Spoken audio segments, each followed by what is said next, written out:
Praise the lord. దేవుడు దినమంతా మనల్ని దీవించునుగాక. ఈ మాటలు ప్రతి మనుష్యుణ్ణి బలపరచునుగాక.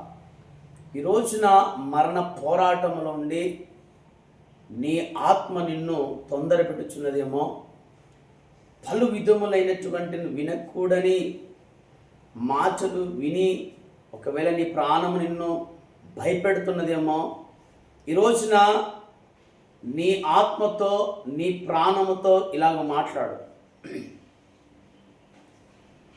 నా ప్రాణమా, నీవేళ కృంగి ఉన్నావు. నా ప్రాణమా, నీవేళ నన్ను తొందర పెట్టుచున్నావు. దేవుని యందు నిరీక్షణ ఉంచుము. ఆయన నా రక్షణకర్త, నా దేవుడు. ఇంకను నేను స్తుతించేదను. నా ప్రాణం పోయినా, నా శరీరము చిక్కిపోయినా నేను ఇంకా ఆయన స్తుతిస్తాను. నా ప్రాణమా, నువ్వు మౌనంగా ఉండు అని ఈరోజు ప్రభు యందు ఒక నిరీక్షణ కలిగి ఉండు. నీలోని వ్యాధిని చూసి, బలం చూసి భయపడకు, కలవరము చెందకు. ప్రభు గొప్ప కార్యము జరిగించబోతున్నాడు. ప్రభు దీవించుగాక. ఆమేన్. God bless you.